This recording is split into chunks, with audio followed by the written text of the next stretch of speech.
Hace 2 años yo tuve una experiencia, por donde voy a comenzar el miércoles próximo, por cierto. Hace 2 años y un poco más, en el mes de septiembre, fuimos nosotros a grabar nuestra serie sobre el tema de la Reforma, porque iba a ser el aniversario de la Reforma protestante.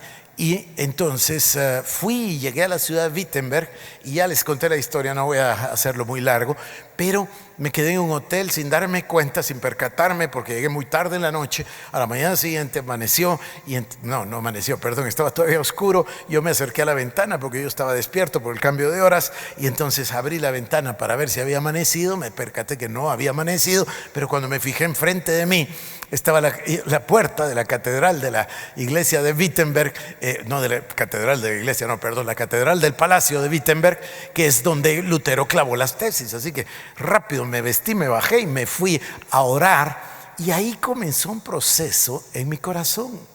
Y el proceso tuvo que ver precisamente con esta pregunta tan difícil: ¿por qué es que nosotros los latinoamericanos no hemos todavía experimentado una reforma protestante? ¿Por qué es que nosotros tenemos números pero con tan pocos frutos? ¿Por qué nosotros no lo hemos conseguido? Y ahí conseguí yo, les voy a decir, las semillas de la respuesta. Son varios elementos, yo solo voy a mencionar dos que me impactaron, pero hasta ahora los comprendo. Me he tardado en comprenderlos, pero me impactaron. La primera, me di cuenta de que en realidad la reforma protestante había sido gestada, realizada y manifiesta por la clase más educada. ¿A qué me refiero? Me refiero que John Wycliffe, el precursor de la Reforma, era el rector de la Universidad de Oxford. Me refiero a que John Hus, discípulo de Wycliffe, era el rector de la Universidad Carolingia, allá en la ciudad de Praga, en Bohemia, en lo que hoy es la República Checa. Me doy cuenta de que Lutero fue profesor universitario toda su vida, todos los días. Nunca dejó de ir a la universidad. De hecho, cuando nosotros vamos y vemos ahí en Wittenberg su casa, queda una cuadra y tantos, creo que no llega a una cuadra, quizás media cuadra entonces de la sede de la universidad. Igual Calvino fundó lo que hoy es la Universidad de Ginebra, que en su tiempo se llamó la Academia. Es decir, era una gente profunda en el sentido de la reflexión, el pensamiento, el estudio acerca de la palabra de Dios. En Estados Unidos y Norteamérica, en general, no solo Estados Unidos, lo mismo se repite. Cuando estudiamos el tema de los puritanos en Nueva Inglaterra, cuando me estudié el tema de la influencia de la iglesia y del cristianismo en la fundación de las colonias americanas y eventualmente lo que se llama Estados Unidos, ahí los que vinieron, las personas, los peregrinos, los que vinieron eran gente del más alto nivel de educación. Les decían en inglés los divines, de divinidad, porque habían estudiado divinidad. Todos venían graduados o del Emmanuel College o del otro colegio en Balliol, en Oxford, en Cambridge. Eran gente verdaderamente profunda en su pensamiento. Nosotros no tuvimos eso, no tuvimos esa dicha. Por el contrario, nosotros tuvimos ciertos problemas. Las personas que emigraron al norte de Estados Unidos y poblaron Norteamérica eran parejas. Los que venían en el barco, en el Mayflower, eran familias. E incluso se recuerdan que una de las señoras dio a luz en el trayecto. Eran familias las que poblaron Estados Unidos. Es muy distinto familias que lo que nos pasó a nosotros. Acá vinieron los soldados y venían solos. Solo hombres en el barco, y luego la batalla. ¿Qué pasó con esos hombres en el fragor de la guerra y de la conquista? Pues todos ustedes lo saben. ¿Y cuál es el resultado?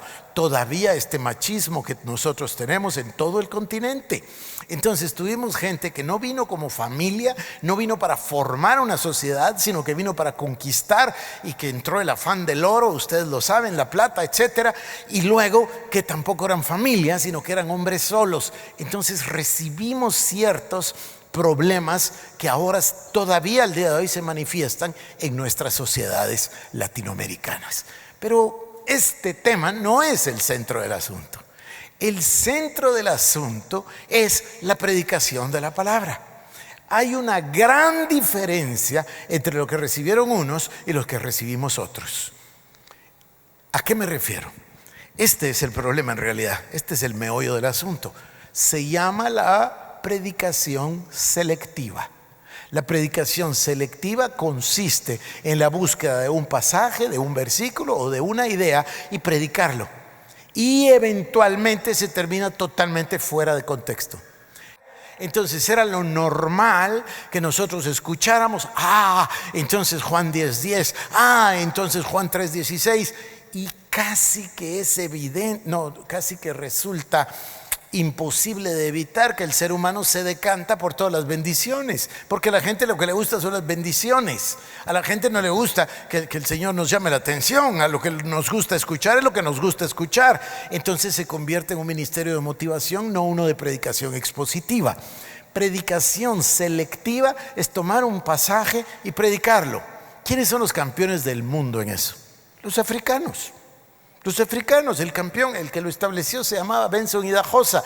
Lo conocemos perfectamente, lo conocimos aquí. Él es el campeón mundial de eso y le enseñó. Bueno, cuando murió tenía 8,000 pastores. Les enseñó por toda África. Son lo mejor que existe para tomar un pasaje y predicarlo. Escuchen ustedes a Duncan o al otro, Joshua. Son maravillosos para predicar la predicación selectiva. ¿Y qué es lo que sucede? Que ustedes miran 500,000 en una cruzada evangelística. 500,000 ahí. Se queda uno perplejo, ¿no? Ya se convirtió toda África. Bueno, supongo que saben que África no ha cambiado, ¿verdad? Supongo que saben que no va a cambiar. Ya ni tiempo da. Esa es la realidad, igual que con América Latina. Ahora, ¿por qué Sudáfrica sí? Es la misma África. Es menos fértil que el resto de África. Y encuentran ustedes que Sudáfrica es un país súper desarrollado por la influencia de los que llegaron. Cuando ustedes se ponen a pensar en los peregrinos que vinieron en el barco Mayflower, que venían de Holanda, esos son primos de los que se fueron para allá a Sudáfrica. Son los mismos, es la misma herencia de la palabra de Dios. Ahora, ¿cuál es la diferencia entre la palabra selectiva y la palabra expositiva? La palabra selectiva, como aprendí yo, es una cosa empírica, no educada, es empírica. Esto es igual que esas cruzadas de 500,000, perdónenme, no va a ser tan agradable el mensaje. ¿Se convirtieron 100,000? Sí, lo que habrá que preguntar es ¿en qué? Porque ¿qué pasó? Miren, yo lo he visto con mis propios ojos en África. En la cruzada, ustedes lloran de ver esos números. Pero el día siguiente están otra vez con el brujo. Idéntico que aquí. Igualito.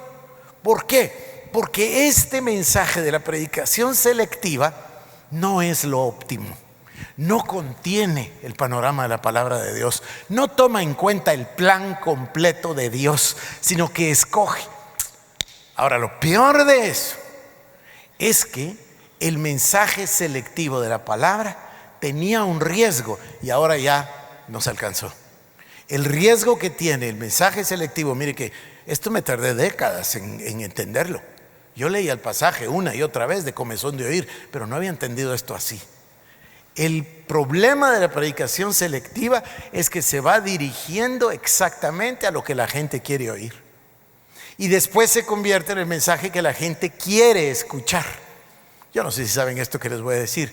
El presidente Clinton fue el primer presidente de la historia de Estados Unidos que reconoció públicamente, que debe haber habido otros, pero él lo reconoció públicamente, que había gobernado exclusivamente por las encuestas.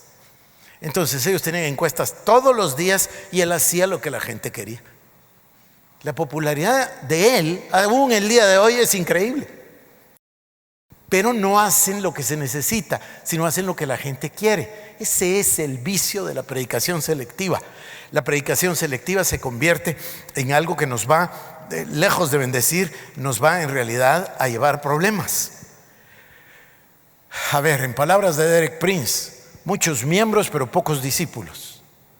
Derek Prince, con ese modo que tiene, yo se los comenté el otro día, dice, ahora está de moda. Dice, bueno, murió hace años, así que esta predica debe ser de hace 20 años. Dice, está de moda, las iglesias grandes son muy importantes. Entonces uno le dice, cuénteme cuántos miembros tiene. Dice, tengo 5,000. Entonces yo, dice él, con mi humor característico, le pregunto, ¿y cuántos de esos miembros son cristianos? ¿Cuántos discípulos tiene?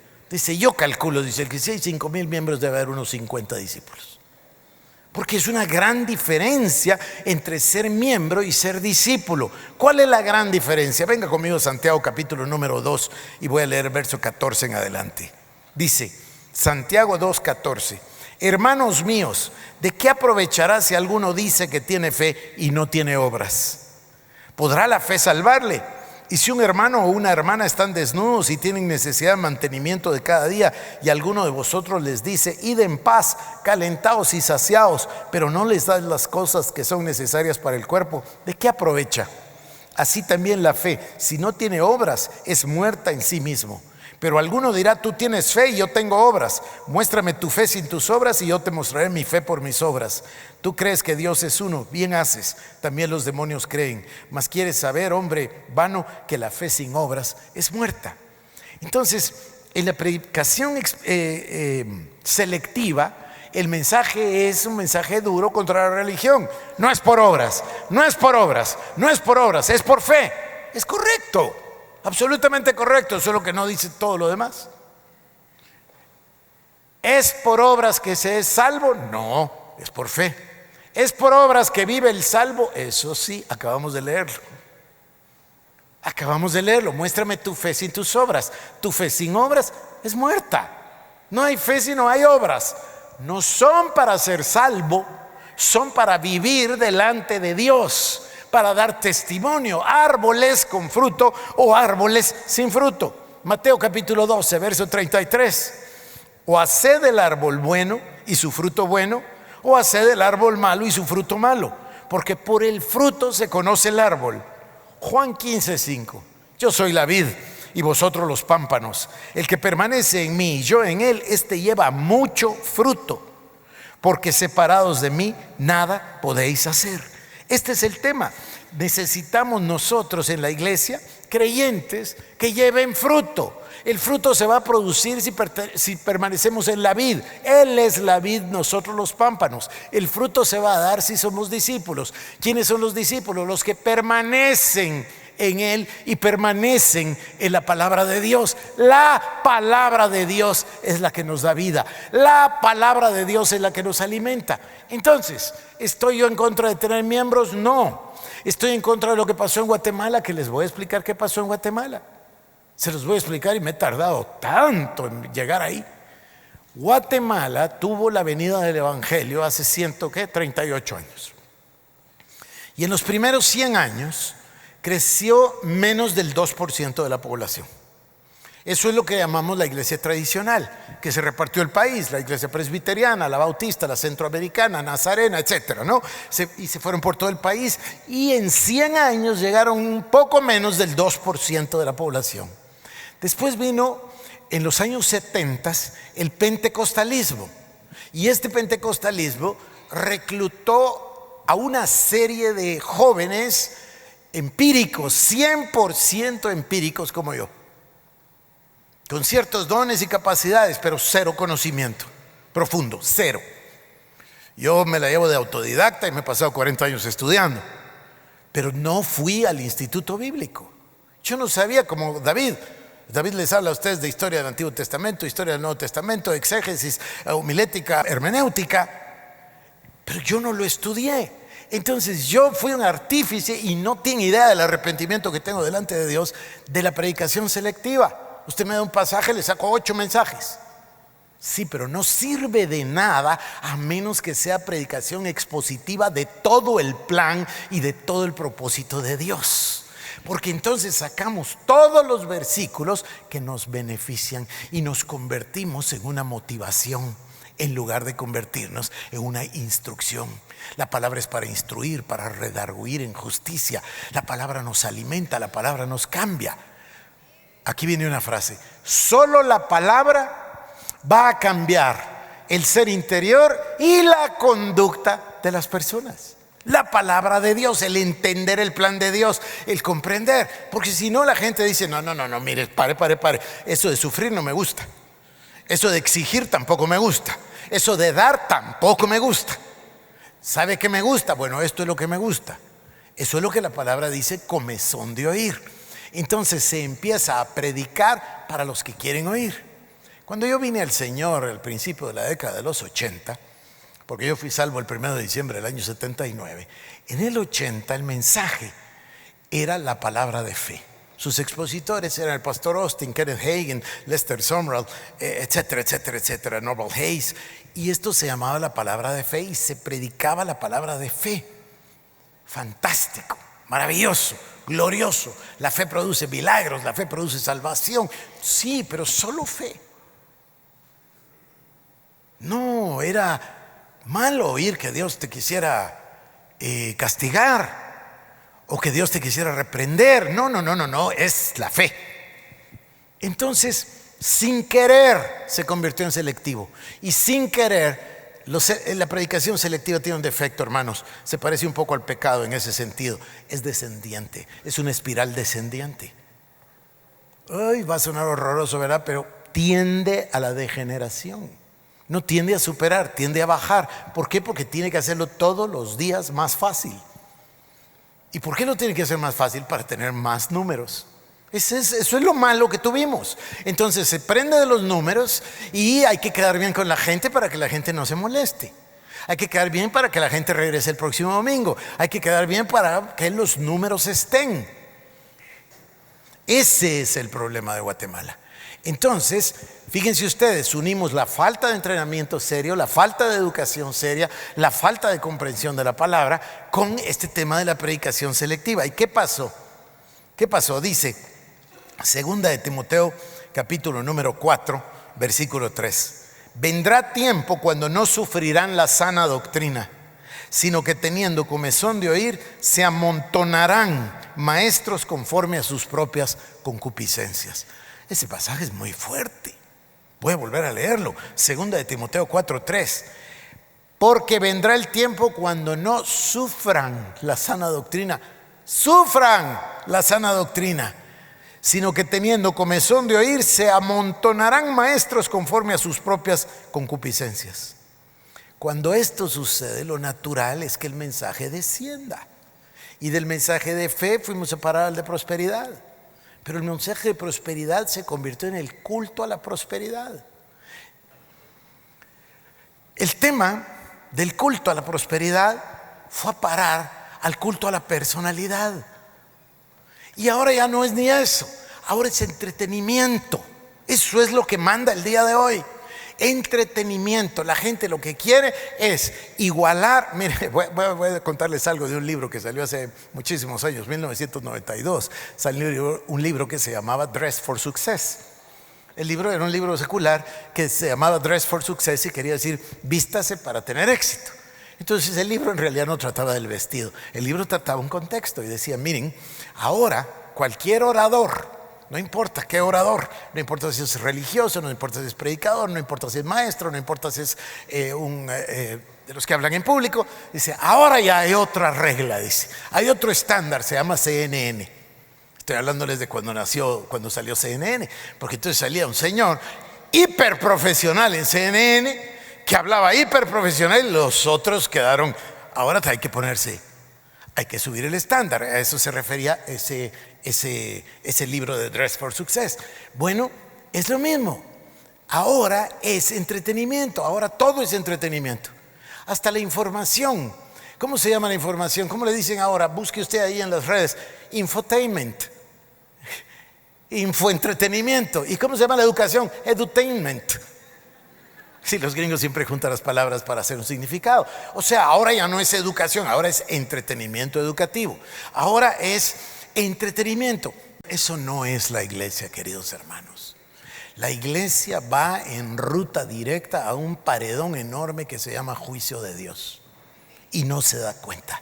Y cuando está hablando Dios de reparar, es de enmendar, es de cambiar el camino. La tendencia descendiente debe frenar. No puede ser que nosotros, mire, este culto al éxito, este culto a la prosperidad, todo esto, 1 Juan 2, 16 y 17, no améis al mundo ni las cosas que hay en el mundo. Si alguno ama al mundo, el amor del Padre no está en él.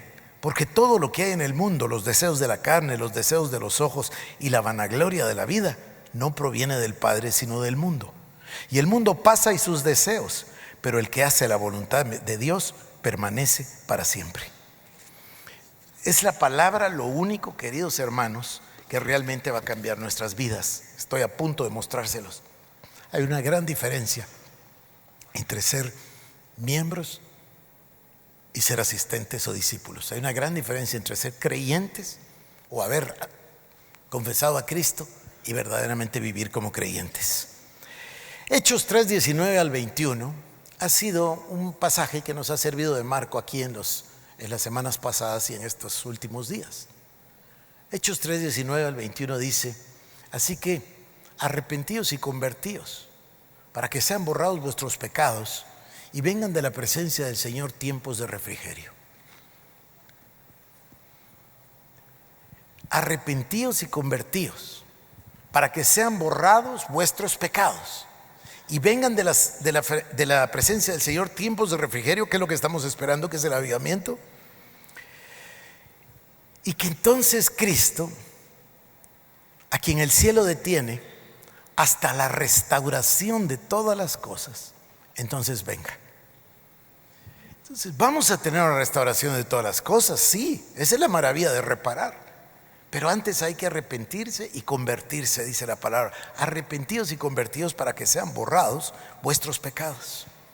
Mire, Edwin Orr era un historiador fantástico. Yo pienso, igual que piensan muchos, que lo mejor que hubo en el tema de historia de avivamientos. Y el 21 de abril de 1987 predicó un mensaje por la noche que se volvió tan famoso el mensaje por lo bueno del mensaje y porque al día siguiente él se fue con el Señor. Y en el mensaje él cita a William Castles. William Castles era un misionero allá en Sichuan, en China, cuando hubo un avivamiento. Y este misionero usaba una frase que yo quiero sembrar en su corazón el día de hoy, ahora que estoy terminando mi introducción.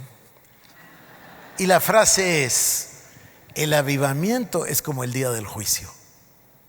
Otra vez, el avivamiento es como el día del juicio. Un avivamiento es como el día del juicio. Nosotros tenemos la idea de que un avivamiento es una cosa extraordinaria donde todo el mundo está feliz y se ríe y da vueltas No. El avivamiento es la visitación de la presencia de Dios. Y cuando la presencia de Dios, ¿qué dice el profeta? Muerto soy, mis ojos vieron a Dios. Mi pecado está delante de mí, soy hombre inmundo de labios. Y Dios tuvo que tomar un tizón, recuerdan, para sellar sus labios, para perdonarlo. Yo estoy orando por avivamiento y yo voy a orar hasta el último hálito de mi vida para que haya avivamiento en Guatemala. Pero el día que venga el avivamiento va a venir Dios y ese día vamos a caer en el Espíritu. Pero ¿sabe cómo? Espéreme un momento. Ahora se le dice caer en el Espíritu a caer para atrás. Cuando el término se hizo popular, caer en el Espíritu, caían sobre la nariz. ¿Por qué caían sobre la nariz? Porque la presencia de Dios venía y caían sobre sus pecados. Eso es. Voy a morirme porque soy hombre pecador. Y yo no estoy juzgando a nadie, estoy hablando de mí. Y necesito, y si voy a ver a Dios, necesito su gracia y su perdón y la sangre de Cristo. Entonces, hermanos, va a haber avivamiento, sí. Pero va a haber avivamiento a través de dos cosas y yo los quiero llevar a ustedes. Vengan conmigo por favor a Segunda de Reyes 22 y no crean que estoy exagerando cuando les diga que ahorita voy a empezar a predicar. Segunda de Reyes 22. ¿Va a haber avivamiento? Sí, lo va a haber. ¿Y cómo es el avivamiento? ¿Y por qué viene el avivamiento? Las dos cosas. El avivamiento va a venir a través de una sola cosa: su palabra. Esa es la condición. Y después viene su presencia. Miren entonces. Capítulo número 22 dice, voy a tener que leer rápido. Cuando Josías comenzó a reinar era de 8 años y reinó en Jerusalén 31 años. El nombre de su madre fue Jedida, hija de Adaía de Boscat. E hizo lo recto ante los ojos de Jehová y anduvo en todo el camino de David su padre sin apartarse a derecha ni izquierda. A los 18 años del rey Josías envió el rey a Safán, hijo de Asalía, hijo de Mesulam, escriba, a la casa de Jehová, diciendo: ve al sumo sacerdote, escuche por favor, ve al sumo sacerdote Hilcías y dile que recoja el dinero que han traído a la casa de Jehová, que han recogido del pueblo los guardianes de la puerta, y que lo ponga en manos de los que hacen la obra, que tienen a su cargo el arreglo de la casa de Jehová, y que lo entreguen a los que hacen la obra de la casa de Jehová para reparar las grietas de la casa, a los carpinteros, maestros y albañiles para comprar madera y piedra de cantería para reparar la casa, y que no se les tome cuenta del dinero cuyo manejo se les confiare, porque ellos proceden con honradez. Hasta aquí todo es normal, ¿no? Es un mantenimiento. Versículo 8. Entonces dijo al sumo sacerdote Hilcías el escriba Safán, entonces dijo el sumo sacerdote Hilcías al escriba Safán: he hallado el libro de la ley en la casa de Jehová. O sea que el libro estaba escondido, perdido por alguna parte, y lo tuvieron que encontrar los carpinteros y los albañiles. Voy a volver a leer. Entonces dijo el sumo sacerdote Hilcías al escriba Safán: he hallado el libro de la ley en la casa de Jehová. E Hilcías dio el libro a Safán y lo leyó. Y viniendo luego el escriba Safán al rey, dio cuenta al rey y dijo: tus siervos han recogido el dinero que se halló en el templo y lo han entregado en poder de los que hacen la obra, que tienen a su cargo el arreglo de la casa de Jehová. Asimismo el escriba Safán declaró al rey diciendo: el sacerdote Hilcías me ha dado un libro. Y lo llamó Safán delante del rey. Y cuando el rey hubo oído las palabras del libro de la ley, rasgó sus vestidos. Luego el rey dio orden al sacerdote Hilcías. Escúcheme por favor. El libro estaba tan lejos que estaba escondido y perdido. El libro de la ley en el templo, en la casa de Jehová. Pero ya estaba tan escondido que ya nadie tenía memoria de él. Entonces, oh sorpresa, encontraron el libro de la ley y lo trajeron. Entonces le dijeron al rey: resulta que ahí hay un libro. Y se lo leyeron y él lo oyó. Ahora recuerden que acabamos de leer que Josías hizo lo bueno delante de Dios. Entonces tenía atención, porque los reyes anteriores y posteriores, dice, hicieron lo malo delante de Dios. Pero él no, él hizo lo bueno. Entonces tiene oído y dice: le leyeron el libro y cuando lo oyó rasgó sus vestidos. ¿Qué quiere decir rasgó sus vestidos? Entendió inmediatamente. Voy a seguir. Dice: cuando el rey hubo oído las palabras del libro de la ley, rasgó sus vestidos. Luego el rey dio orden al sacerdote Hilcías, a Ahicam hijo de Safán, a Acbor hijo de Micaías, al escriba Safán, y a Asaías siervo del rey, diciendo: id y preguntad a Jehová por mí y por el pueblo y por todo Judá acerca de las palabras de este libro que se ha hallado, porque grande es la ira de Jehová que se ha encendido contra nosotros, puesto por cuanto nuestros padres no escucharon las palabras de este libro para hacer conforme a todo lo que nos fue escrito. Entonces fueron el sacerdote Hilcías y Ahicam, Acbor, Safán y Asaías a la profetisa Huida, mujer de Salum, hijo de Ticba, hijo de Arjas, guarda de las vestiduras, la cual moraba en Jerusalén y en la segunda parte de la ciudad, y habitaron con ella. Y ella les dijo: así ha dicho Jehová el Señor de Israel: decida al varón que os envió a mí. Así dijo Jehová: he aquí, yo traigo sobre este lugar y sobre los que en él moran todo el mal que habla este libro que ha leído el rey de Judá, por cuanto me dejaron a mí y quemaron incienso a dioses ajenos, provocándome a ira con toda la obra de sus manos. Mi ira se ha encendido en contra de este lugar y no se apagará. Mas al rey de Judá, que os ha enviado para que preguntases a Jehová, diréis así: así ha dicho Jehová el Dios de Israel: por cuanto oíste las palabras del libro y tu corazón se enterneció y te humillaste delante de Jehová cuando oíste lo que yo he pronunciado en contra de este lugar y en contra de sus moradores, que vendrán a ser asolados y malditos, y rasgaste tus vestidos y lloraste en mi presencia, también yo te he oído, dice Jehová. Por tanto te recogeré con tus padres y serás llevado a tu sepulcro en paz, y no verán tus ojos todo el mal que yo traigo sobre este lugar. Y ellos dieron al rey la respuesta. Entonces se dan cuenta, ¿verdad? La palabra se había quedado abandonada. Él está consciente de lo que está pasando. Cuando le traen la palabra y se la leen, inmediatamente junta A más B igual C. Hemos pasado 15 días en eso. Dios, obediencia, bendición. Dios, desobediencia, maldición. Lo leímos en Santiago con otras palabras. Concupiscencia, pecado, muerte. Es que está clarísimo. Entonces él lo entiende. ¿Qué le leyeron? Le leyeron Deuteronomio 28. Del 1 al 15 la bendición y del 15 al 68 la maldición para los que sirven a otros dioses. Es lo que le leyeron, no es difícil imaginarlo, voy a continuar. Capítulo 23. Entonces el rey mandó reunir con él todos los ancianos de Judá y de Jerusalén. Y subió el rey a la casa de Jehová con todos los varones de Judá y con todos los moradores de Jerusalén, con los sacerdotes y profetas y todo el pueblo, desde el más chico hasta el más grande, y leyó, oyéndolo ellos, todas las palabras del libro del pacto que había sido hallado en la casa de Jehová. Y poniéndose el rey en pie junto a la columna, hizo pacto delante de Jehová de que irían en pos de Jehová y guardarían sus mandamientos, sus testimonios y sus estatutos con todo el corazón y con toda el alma, y que cumplirían las palabras del pacto que estaba escrito en aquel libro. Y todo el pueblo confirmó el pacto. Esto es Hechos 3:19 al 21. Arrepentidos y convertidos para que sean borrados vuestros pecados, para que vengan de la presencia del Señor tiempos de refrigerio. Esto es lo que antecede al avivamiento. Esto es lo que antecede a la bendición de Dios. El realizar que las cosas estaban mal y repararlas, enmendar. ¿Dónde voy? Versículo 4. Entonces mandó al sumo sacerdote Hilcías y a los sacerdotes de segundo orden. Quiero que pongan atención a esto, es impresionante. Y a los guardianes de la puerta, escuchen, que sacasen del templo de Jehová todos los utensilios que habían sido hechos para Baal, para Acera y para todo el ejército de los cielos, y los quemó fuera de Jerusalén en el campo de Cedrón, e hizo llevar las cenizas de ellos a Betel. Y quitó a los sacerdotes idólatras que habían puesto los reyes de Judá para que quemasen incienso en los lugares altos, en las ciudades de Jehová y en los alrededores de Jerusalén.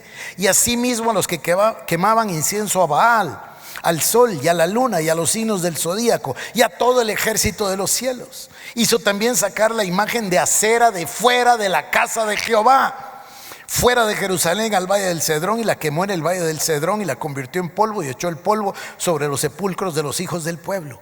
Además derribó los lugares de prostitución idolátrica que estaban en la casa de Jehová, en los cuales tejían las mujeres tiendas para Acera.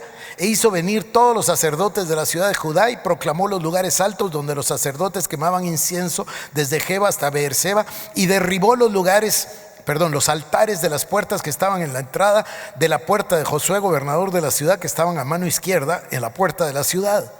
Pero los sacerdotes de los lugares altos no subían al altar de Jehová en Jerusalén, sino que comían panes sin levadura entre sus hermanos. Asimismo profanó a Tofet, que está en el valle del hijo de Hinnom, para que ninguno pasase a su hijo o a su hija por fuego a Moloc. Quitó también los caballos que los reyes de Judá habían dedicado al sol a la entrada del templo de Jehová, junto a la cámara de Natán Melec, eunuco, el cual tenía a su cargo los ejidos, y quemó al fuego los carros del sol. Derribó además el rey los altares que estaban sobre la azotea de la sala de Acaz, que los reyes de Judá habían hecho, y los altares que habían hecho Manasés en los dos atrios de la casa de Jehová, y de ahí corrió y arrojó el polvo al arroyo del Cedrón. Asimismo profanó el rey los lugares altos que estaban delante de Jerusalén, a la mano derecha del monte de la destrucción, los cuales Salomón, rey de Israel, había edificado a Astoret, ídolo abominable de los sidonios, a Chemos, ídolo abominable de Moab, y a Milcom, ídolo abominable de los hijos de Amón. Salomón.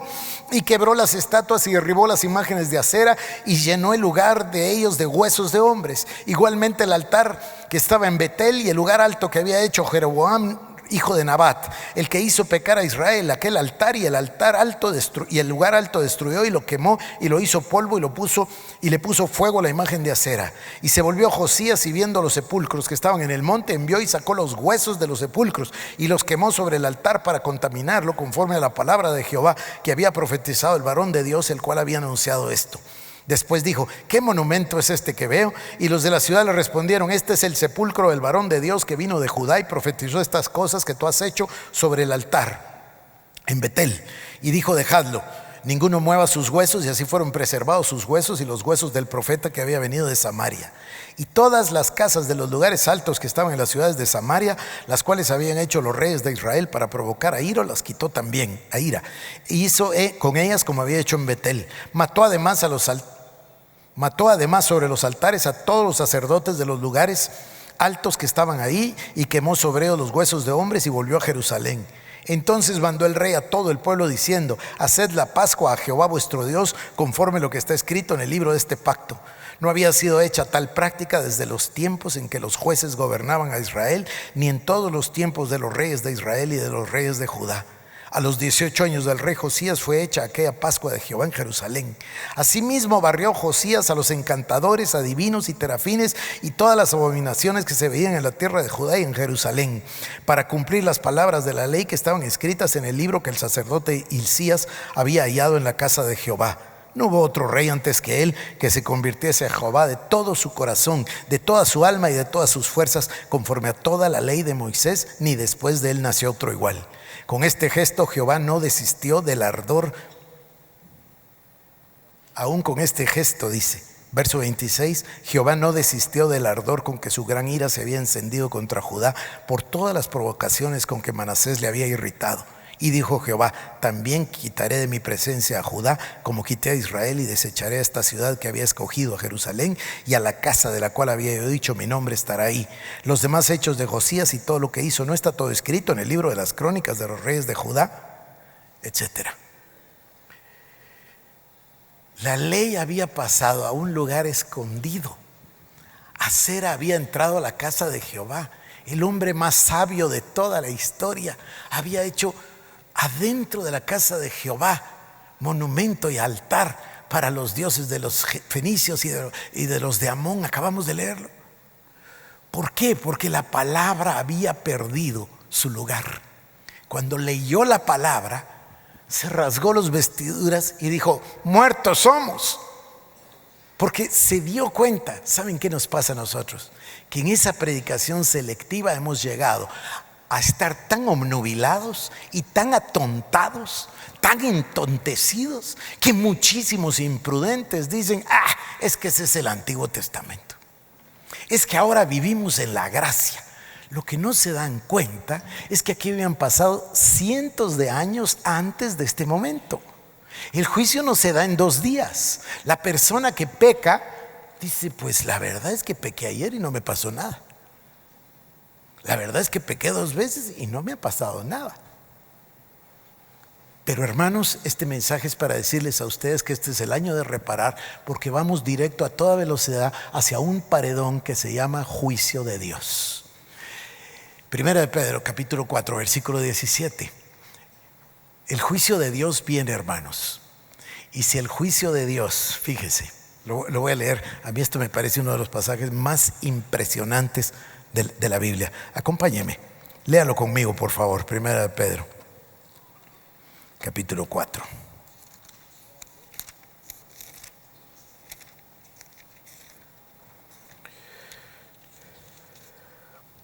Porque es tiempo de que el juicio de Dios comience por la casa de Dios. Y si primero comienza por nosotros, ¿cuál será el fin de aquellos que no conocen, que no obedecen al Evangelio? El juicio está a punto de comenzar, pero va a comenzar adentro de la casa del Señor. Dice, el juicio está a punto de comenzar y comenzará por la casa de Dios. Ahora, si el juicio comienza con nosotros, ¿cuál será el fin de aquellos que no obedecen al Evangelio de Jesucristo? Eso está por venir, y en la misericordia divina nos está hablando como le habló a Josías, pero está pidiendo una respuesta, una reacción. ¿Cuál es la reacción? ¿Va a ser la reacción suya como la reacción de Josías? ¿Va usted a decir: Señor Dios Todopoderoso, rasgo mis vestidos y caigo al piso aquí para pedirte perdón, para hacer pacto contigo? Me voy a parar ahí en la puerta, Señor, para que todo el pueblo me mire. No el pueblo, para que mi familia me vea, para que mis hijos me vean. Quiero redimir a mi familia, quiero redimir a mi descendencia. Quiero que seamos libres del juicio, porque abandonamos tu palabra, la dejamos a un lado, pero tú en tu misericordia nos estás llamando de vuelta, nos estás diciendo que es el tiempo de la reparación. Señor, yo quiero reparar mi vida. Yo les decía a ustedes, no podemos hacer nada con todo el planeta, no podemos hacer nada con toda la tierra, no podemos hacer nada con los conflictos de las guerras en Irak y en Irán. Lo único que podemos hacer es tomar un absoluto dominio, 100% de autoridad y control sobre este pedazo de tierra que somos cada uno de nosotros. La obligación es este pedazo, soy yo delante de Dios. El Señor espera una reacción. El Señor espera que nos arrepintamos y que nos convirtamos para que sean borrados nuestros pecados, para que vengan de la presencia del Señor tiempos de refrigerio y el avivamiento se manifieste. Y Dios dice que es un tiempo de reparación, un tiempo de ordenar la casa, y las personas que van a venir en el avivamiento y que van a ser cientos de millares van a ser creyentes, que vienen a de verdad ser creyentes, arrepentirse de haber pasado el tiempo y perdido el tiempo oyendo lo que querían oír, en lugar de atender a la voz de Dios, en lugar de atender a la palabra de Dios. Dios Todopoderoso. La pregunta es, ¿qué vamos a contestar? ¿Qué vamos a responder? Porque Dios está hablándonos. Yo lo veo exactamente el mismo caso. La palabra se fue quedando. Que se predica la palabra, sí, selectivamente. Que se predica lo que gusta. Que se predica lo que atrae.